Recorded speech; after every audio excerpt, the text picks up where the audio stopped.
Alright, I am back with another video, and today we are doing a build request.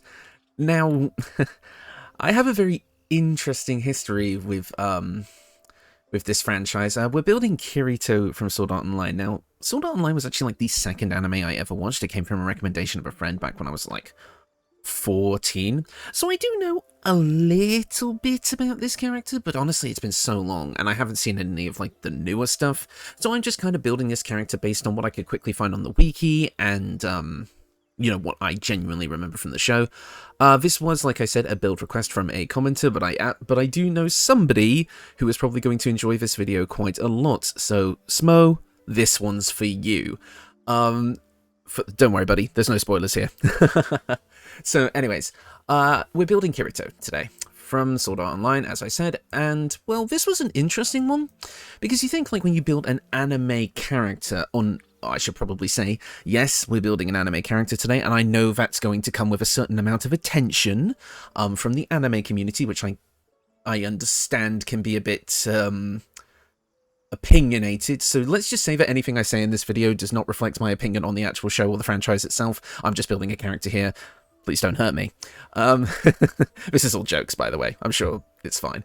But anyway, so like I said, we're building Kirito, and my thing with building anime characters is always like, oh, you know, basically they have every stat at 20, really, and like this, that, and the other thing, and like all anime characters are super overpowered. But Kirito, surprisingly, was very easy to build, because at the end of the day, from what I understand from watching the show that I have, so like, I think I watched up to the one where they were using guns. I can't remember.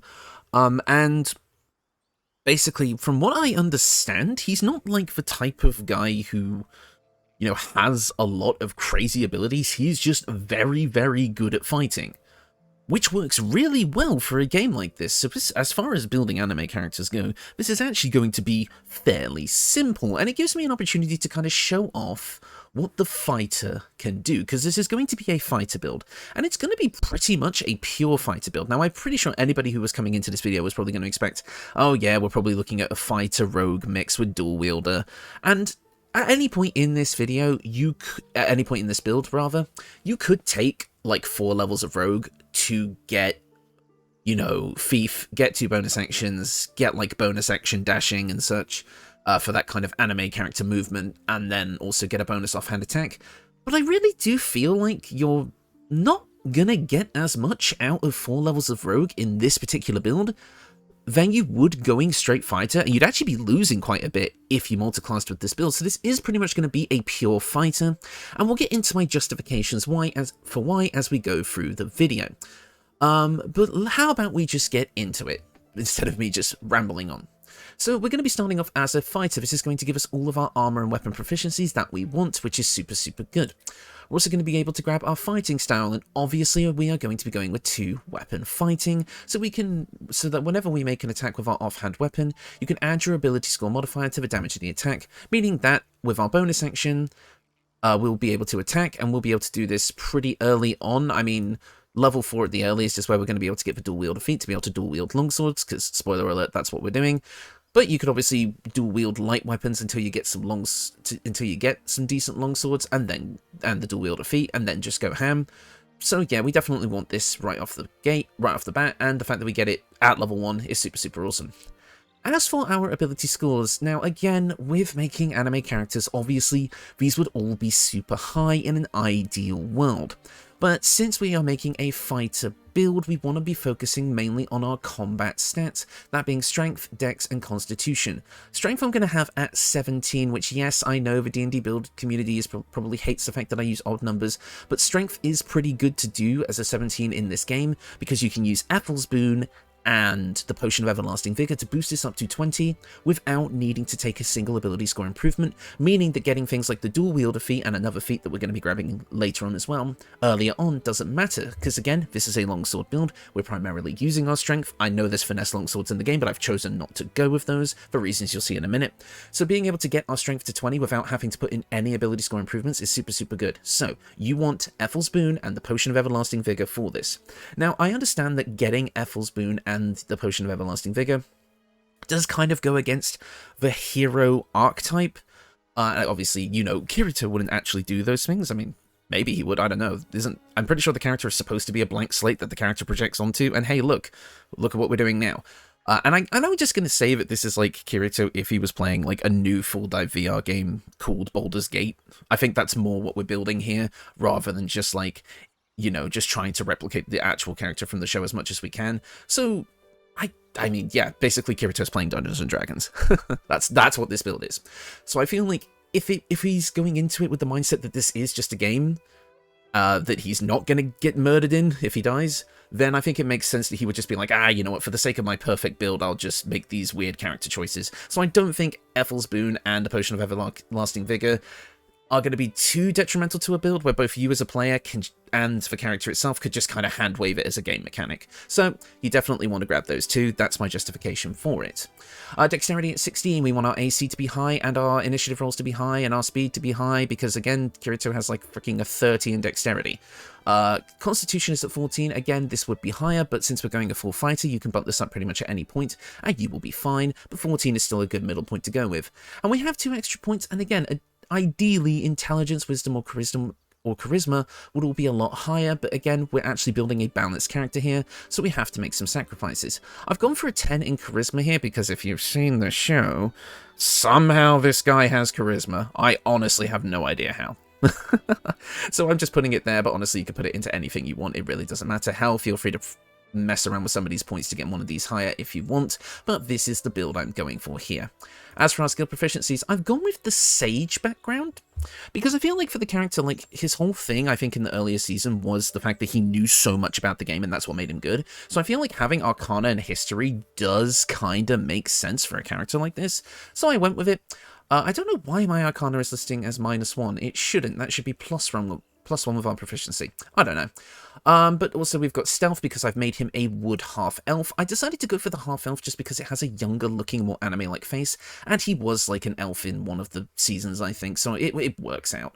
And also we're going to get it, also because we're a wood half-elf, we get an extra bump to our movement speed and stealth proficiency for free, so we might as well take it.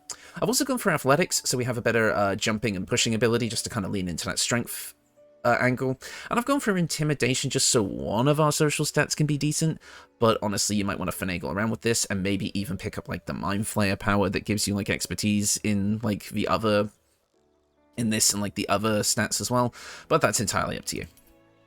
Let's move on. Now the best part about leveling a fighter is like, this is super easy. We get Action Surge, which is going to give us an extra action to use once per short rest. This is super good. Kirito makes a lot of attacks. His biggest thing, I think, is, what is it called? The Starburst thing? Yeah, that, is where he attacks a lot. Like, just over and over and over again, hitting, and Action Surge is going to allow us to do that. It is super on theme. And because we're leveling up in Fighter, we're going to be getting 2 extra attacks. So Action Surge is going to let us attack a total of 7 times in a turn. 3 per action with our main attack, and then 1 with our offhand. Yes, this build is not focusing on the offhand as much, but it is still going to be there as an extra attack you can do. But I mainly kind of wanted to focus on getting as many attacks as we can in a single round, which, again, if we went Thief Rogue, technically you get 2 bonus action attacks to use that offhand weapon more. But I feel like just going in with the fighter's extra attack features works out quite nicely. Next up at Fighter level 3, we get to choose our subclass, and of course we are going with the Battle Master, but I will explain myself. So the big thing about Kirito and like Sword Art Online combat in general is less about having like extra magic powers, so like if we were to build an Eldritch Knight or maybe some sort of Warlock multiclass or whatever, it's more about like weapon skills, and like, you know, the whole kind of way the actual MMO in Sword Art Online worked, at least from what I remember, is that it was about actually having weapon abilities, so like the way you swung your weapon and like how you did it and like how fast you did it, or like if you used 2 hands or 1 hand or something, they all gave you like different kind of attack styles, which did different things, did extra damage, had different effects, and that's kind of how that combat system worked. So I've decided to go with Battle Master here to really focus on that. We are getting Kirito's various weapon skills, and as such, Battle Master works perfectly for this, and is another reason why I wanted to go all the way in Fighter, so that with all of this combined, we have a ton of different damage and utility options throughout the whole character that throughout the whole build that fits on theme with the kind of weapon skill idea, so that's why I've decided to lean so hard into fighter with this, because if we multiclassed into rogue at any point and got 3 or 4 levels there, we'd be losing out on A, our superiority die damage buff, and B, extra maneuvers which we are going to want, because my kind of goal for this build is to get as many of these things as possible. So let's look into what we can actually get. First off, riposte. I quite like this one. When a hostile creature misses you with a melee attack, expend a superiority die to retaliate with a powerful strike that deals an additional 1d8 damage. Basically, using your fast footwork to dodge and then strike. I feel like this fits in quite well with the theme. I think the next one would be precision attack to make sure you're absolutely going to get that hit. So again, we haven't really taken too many weapon actions at this point, but again, you can grab these in any order. It really doesn't matter. And my third option, I'm going to say, would be maybe sweeping attack or trip attack. Probably trip attack because it is overall probably one of the most useful weapon maneuvers in the game, because it's going to knock enemies prone, meaning that you can gain advantage on your extra attacks to hit them. And since we are doing so many attacks with this build, being able to knock an enemy prone on the first attack and then just go absolutely in with the rest is going to be super good. So let's keep going. But again, like I said, take these maneuvers in whichever order you want. So with that means we're going to also be able to grab our first feat, meaning we are absolutely going to be grabbing Dual Wielder. Again, my justification for getting this so early is the fact that our main attacking stat could be at 20 already by this point, or at the very least 18 with Ethel's Boon and the potion. So getting this early is pretty good. We're going to be getting a +1 to our armor class while we're dual wielding. We can dual wield weapons that aren't light. So we're going to have a very powerful build here. We're just being able to attack over and over and over again with our main hand weapon and our offhand weapon. And it's going to allow us to dual wield longswords, which is perfect for this character. At level 5, we're going to get our first extra attack, meaning now we can attack up to 3 times, 2 with our main hand, 1 with our offhand, which is awesome. At fighter level 6, we're going to be getting one of our bonus fighter feats, meaning that we can grab another feat here, and I am going to be grabbing the Martial Adept. Now, you don't have to grab this right away, but you can do it if you want to. And if you feel like you don't really want any extra maneuvers than, like, the ones you would get normally, there are a ton of other options here if you wanted to go with them. You could go for something like Athlete or Mobile if you wanted to be able to move a bit faster, something like Tavern Brawler maybe if you wanted to throw things, but I don't think that's really on theme. Savage Attacker could also work if you want to re-roll those damage die on your melee weapon attacks. That could be really powerful since we're making so many attacks that can allow for more damage. But I'm going with Martial Adept here because I want as many weapon skills as we can get. And I'm going to go for Sweeping Attack and Pushing Attack, just to make this simple. Pushing Attack allows us to deal an additional bit of damage and push the target back. Sweeping Attack, swing your weapon in a rapid sweeping arc to attack multiple enemies at once. Roll your superiority die for the damage. Pretty good. Basically meaning we can hit multiple enemies that are in front of us, allowing us to do a bit of crowd control. At fighter level 7, we're going to be getting some extra superiority die, I believe. Yep, we have gained an extra superiority die, and we're also going to get 2 more maneuvers, meaning we can grab a couple. I'm going to say we want Menacing Attack to be able to possibly frighten an enemy, which could be super good, and deal extra damage. And we could also grab, Maneuvering Attack, Goading Attack. There's so many good ones here. Baiting Attack is probably the only one I would actively avoid because it uses both your action and a bonus action. Yes, you get to attack with advantage, but you don't get to use your offhand attack, which I feel like is a bit Again, it's not really in theme with the build, so this is probably the only one I would actively avoid, but take it if you like.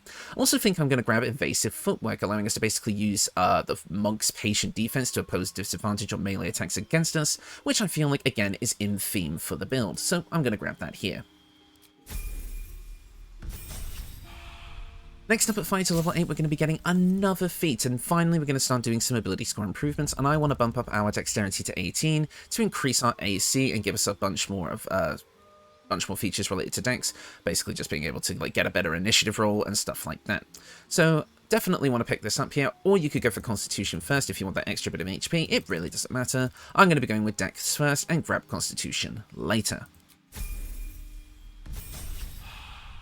Next up at fighter level 9, we're going to be getting an awesome class feature in Indomitable. You have become as durable as an iron golem. Whenever you fail a saving throw, you can reroll again and use the new result instead. This doesn't cost any resources and is very much a protagonist ability. So absolutely want to pick this up here. At fighter level 10, we're going to be getting another subclass feature, and this is one of the important ones. Our superiority die is increased to a D10, meaning that we're going to be doing extra damage. We're also going to gain 2 more maneuvers at this point, and again, even with all this extra stuff we've gone out of our way to get more maneuvers, there's still a lot left to choose from. Let's have a look. Maneuvering attack would allow you to move a friendly ally. I don't really like this one. Goading attack, deal an additional 1d10 damage and attempt to goad the target into attacking you. It receives disadvantage on attacking any other creature. This is a very protagonist move. We'll pick that up. Feinting attack, I've said we're going to avoid, so we really have 3 options left to us. Distracting strike. Distract your target, giving your allies advantage on their next attack rolls against the target. That would allow you to work with your teammates if you're in like an MMO light party or something. That could potentially work. Disarming strike, spend a superiority die to make an attack that deals an additional 1d10 damage and possibly forces the target to drop the weapon they are holding. Probably going to go with that one. And then Commander Strike, direct an ally to strike a foe, and the ally uses a reaction on their next turn to make a weapon attack. So again, if you wanted to kind of play that team leader role, you absolutely could. The only other one we could have gone for is Rally, which lets you expend a superiority die to grant an ally 8 temporary hit points, but that feels a bit lame, especially this late in the game. I quite like grabbing these 2 extra sword skills, but if you wanted to play a bit of a team commander, you could go for something like Commander Strike or just Distracting Strike. Ugh. Lots of strikes. Yeah, I feel like this works pretty well. At fighter level 11, we are going to be getting our second extra attack, meaning we can now make 3 attacks with our action and 1 with our bonus action, meaning on average we have about 4 attacks in a round, which is super, super good. But if we use Action Surge, like I say, because these are all main hand weapon attacks, you are going to be able to do, with Action Surge, 7 attacks. 6 with our regular action, and 1 with our bonus action with Action Surge. So, yeah, overall, I feel like this works really, really well for the Kirito playstyle. And finally, fighter level 12 means we're going to be able to grab another feat, and I am going to be bumping up our Constitution to 16. Overall, this is going to give us a ton of HP. Overall, we're going to get about 124, and this is on Tactician, so that is a decent amount, and it's going to let us make those Constitution saving throws really, really easily. And that is the build. Yeah, overall, I feel like even though I built just a straight fighter, from my testing and just kind of playing around with this build is super fun. You're going to get a lot out of it overall. You get to be a frontline fighter, just taking charge in a team, and if you wanted to build like a whole team of Sword Art Online characters, you could absolutely do that. I mean, again, Sword Art Online as an anime and just RPGs in general are very closely linked in concept and theme, so I feel like it works out pretty well here, but I've just decided to build the main man today. So yeah, overall, I really, really like this build. I feel like it's going to work out quite nicely for you. You're going to have a ton of different abilities and attacks to be able to maneuver around the battlefield quite easily. And be able to do tons of damage and just feel like you really are just going in on an unrelenting flurry of strikes. But let's actually get into the main part that kind of makes this build, and that is the equipment, because you can't really do a Kirito build without the look. So I'll get into the weapons first, as that is kind of the biggest part of his identity. So we have here I've kind of gone for, like, as you can see, I have a bunch of different longswords here, but I was kind of testing out the looks of, and these are the ones I kind of felt like worked out best in the end. Our main hand weapon is going to be Voss's Silver Sword. You can attain this in Act 3. And it's basically just one of the better +2 longswords in the game. You've got Wrathful Smite here, which could deal a ton of damage for you. Again, you only get to use it once per short rest, but again, that's the same as Action Surge. You're going to be short resting a lot with this build, so maybe bring a Bard in your party, but overall, you're going to be able to get a ton of decent damage out of this. And again, unfortunately, we're not showing the full damage numbers here because I haven't been able to get the other stuff that we need yet, but like the potion and the boon. But just know that this would be way stronger if you actually played with it and did a full playthrough. This also gains an extra 1d4 bonus to attack rolls against Githyanki aberrations, fiends, and elementals, which is just a nice little buff. I mean, I guess it's not going to come up a lot, but it will do a lot of damage. It will do a lot of damage when the time is right. And for our offhand weapon, I've gone for the Adamantine Longsword. This is just a basic +1 longsword, but it allows you to destroy objects, which is quite nice, and it ignores resistance to slashing damage, and it's just a +1 longsword, which I feel like is pretty good. But for both of these weapons, you're actually going to get like the standard longsword skills, that being Lacerate and Rush Attack, giving you those, and Pommel Strike, giving you those extra weapon skills, again on theme with the build. Nothing too crazy here, that's pretty much just standard kit, but I thought I'd mention it anyway, because I never really do. And of course, if we actually exit the kind of character screen here, if I turn him around, turn off the HUD, look. That actually does kind of look like Kirito now. You kind of have the extra design on the pommel to kind of replicate that black sword. And the reason, obviously, we're going with the Adamantine Longsword at the offhand is because it is actually a kind of turquoise blue sword, which works perfect for the overall character design. So I feel like the actual silhouette of the character is there, and it actually works out pretty well. So let's get back into our inventory. If I just bring the HUD back, maybe I could do this and then have the... Yeah, there you go. That looks cool. So anyway, sorry, I love doing stuff like this. So let's get into the other, but of course, since this is a longsword that is obtained in Act 3, although this one is obtained in Act 1, so this could be your main weapon for a while. This one is obtained in Act 3, so let's go over some other options for dual wielding. Duke Ravengard's longsword, that's just one I was testing, but it would, if you wanted to go with this instead of Voss's Silver Sword, it would give you Commander's Strike, but I'm pretty sure you only get this from killing... Duke Ravengard, which probably not something you'd want to do unless you're an evil guy. Larynthian's Wrath, this is a finesse weapon, so if you wanted to focus more on the dex side of things and dump strength instead to put it into other stats, maybe using the gloves of dexterity or something like that, you could go with this weapon, and you would also get like the unique Razor Gale weapon skill, which would just give you an extra bit of damage, which is always nice. But overall, I didn't really want to go for the kind of finesse longsword build because I've kind of already done that a couple of times, and I wanted to go for something a bit more strength-based. But speaking of that, we also have Valor Aloof, which is probably what I would pick up as your main kind of weapon until you get Voss's Silver Sword. It's a +1 weapon that's going to give you Valor Alive Melody to either buff your allies or weaken your enemies. It's a fun weapon, and it's super easy to get early on, in addition to the Adamantine Longsword, which is going to get you through a good majority of the game until you get something like this.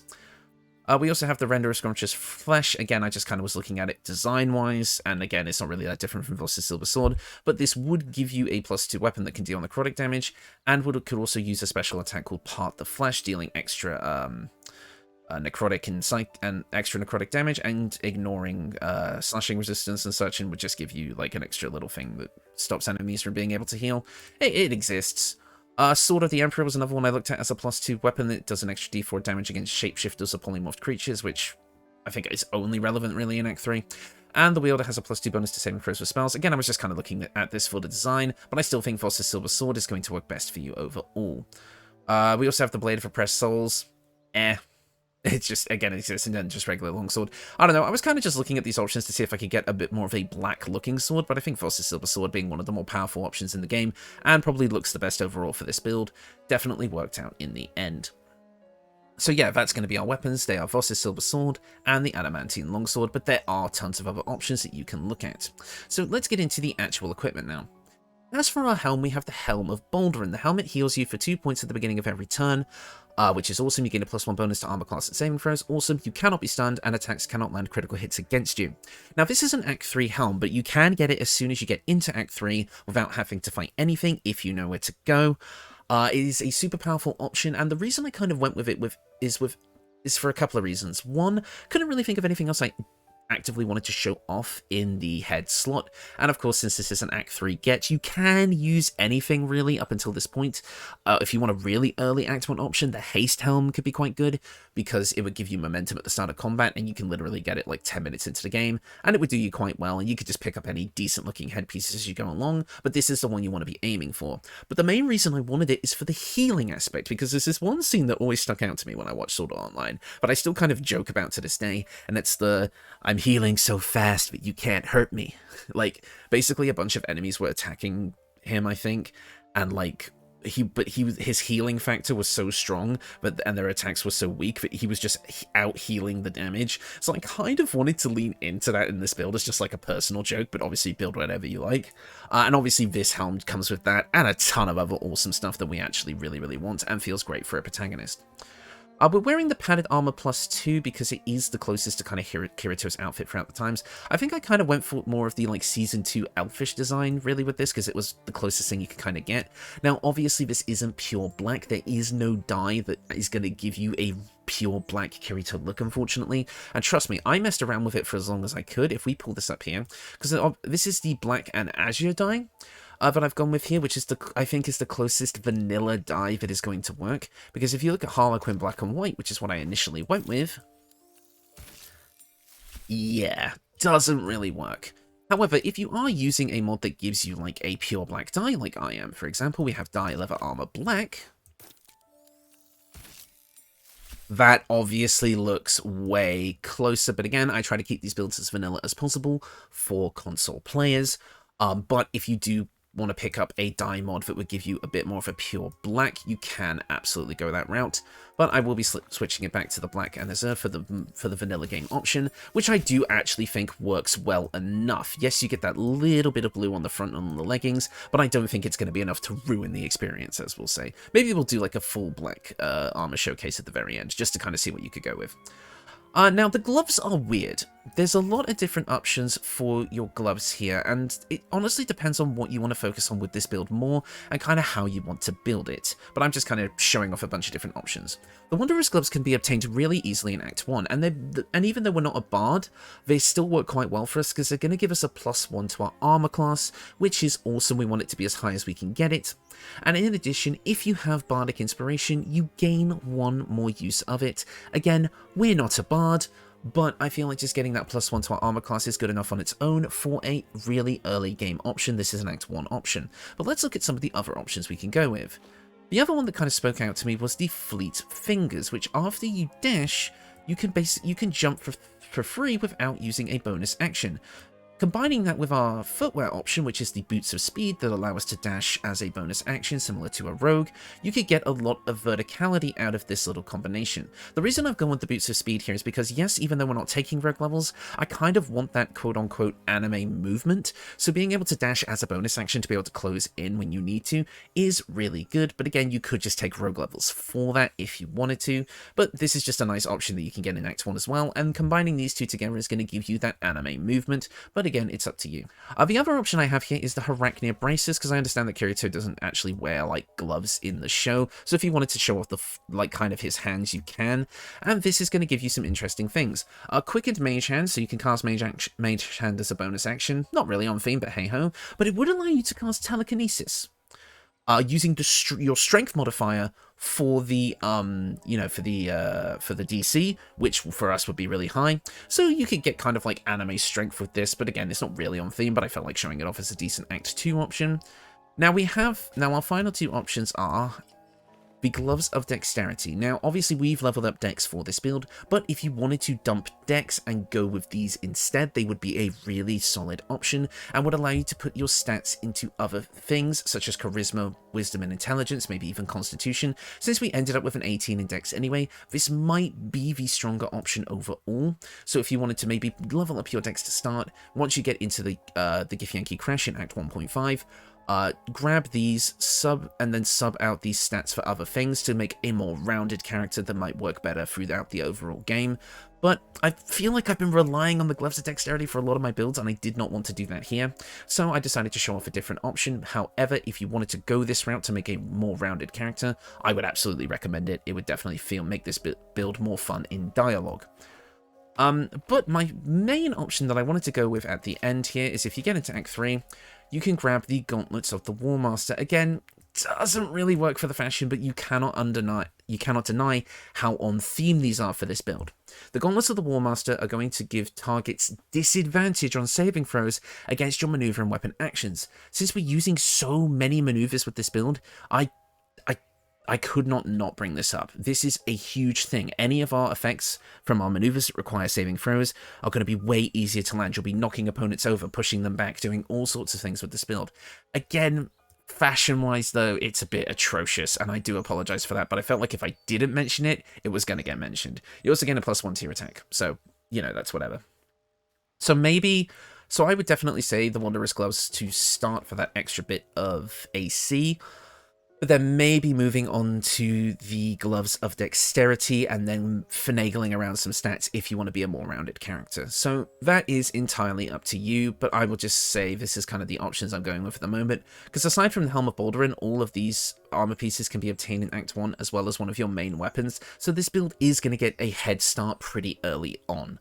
So yeah, I feel like overall this is a good setup to have, but again, feel free to play around with these stats.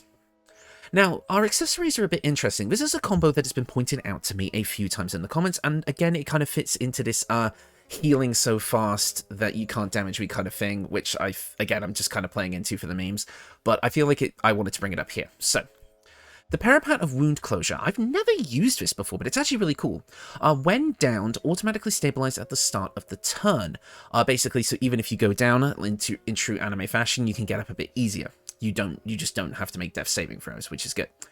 Potent Healing. Maximize the number of hit points restored. Any healing you get, whether it be from an ally, a potion, or in our case, our armor, you're always going to recover the maximum amount possible, meaning that you're going to be healing a lot with this build, which I think works really, really well. Speaking of, the Ring of Regeneration. Now, this is obtained in Act 3, but you can get it right at the start. At the beginning of your turn, the ring activates, healing you for 1d4 hit points. With the Parapet of Wound Closure, we are going to be healing 4 HP with this ring every turn. Mix that with the Helm of Baldur, that is 6 HP at the start of every turn. Yes, it's not a lot, but I feel like it is a nice bit of extra healing to keep this build up.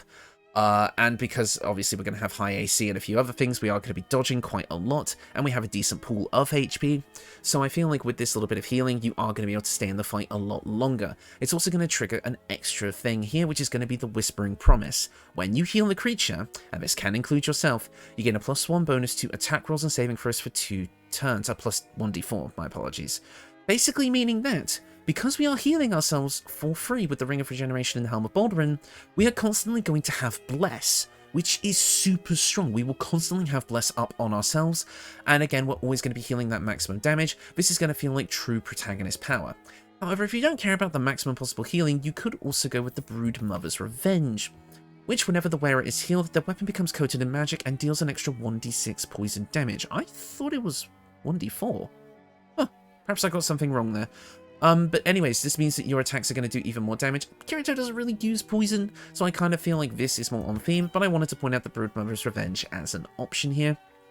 But yeah, so basically this build's whole kind of thing is lots of attacks and bits of healing to keep ourselves going, and lots of different status effects with our weapon maneuvers, and just overall being, you know, a true anime protagonist. And I feel like it works out pretty well in the end. So yeah, that is the build, and I have to say, I'm quite proud of this one. I've had a few people kind of talk to me about, like, there's been a little bit of discourse in, like the comments about, like, you know, why don't I just take levels in a single class because it would be more powerful, and I usually try to multi-class, like, as much as I can, because I feel like it does create more interesting builds to watch as a video in the long run. But I feel like actually getting a chance to just showcase how powerful a single class can be, especially the fighter, which kind of gets a bad rap in both Baldur's Gate 3 and D&D overall, for just being a boring class. I feel like, though, with Battle Master and this kind of dual-wielding setup and the equipment that we have, I feel like this build becomes way more interesting. And again, you have to remember, Baldur's Gate 3 and D&D as a whole are group games. This isn't the only character you're going to be playing. You can have a full party of people with different abilities and effects, which is going to create a very interesting playstyle overall. In fact, like, if you had a party member cast Haste, for goodness sake, that could be really powerful. Or if you, I didn't mention it in this video, but I basically suggest it in all of my builds. If you were to pick up the Dark Fire Shortbow, you would gain resistance to fire and cold damage, and would be able to cast Haste on yourself, meaning you would get even more damage. I can't believe I forgot to mention the Dark Fire Shortbow. I'll have to put, like, a thing up as I'm, like, kind of going over the equipment as well. But yeah, no, absolutely grab the Dark Fire Shortbow in Act 2 for Haste. Absolutely. Yeah, and again, even though it might seem like a bit of a boring build at first glance, I do feel like it was the best way to build Kirito. Again, with those weapon skills and the ability to do tons of attacks in a single turn, absolutely feels on theme for the character, and I think works out perfectly, and I think our weapon and armor choice definitely gets the character down pat pretty well. So while I was kind of like, I originally went into this because, again, my friend Fatboy Smo, we kind of talk about Sword Art Online sometimes, and like it's kind of a big meme between us, and I thought it would be really, really funny to do this build, but when it actually turned out to be a super fun and interesting build, I was honestly quite surprised.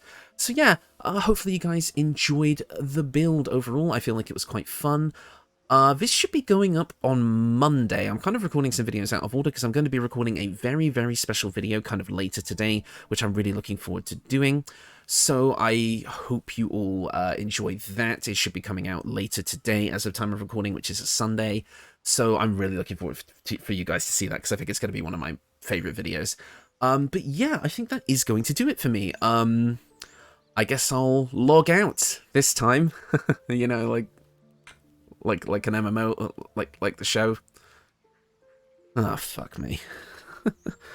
I should just stick to, you know, talking about builds and not trying to make stupid ass jokes. Okay, this outro has been completely fucked. I'll see you all next time.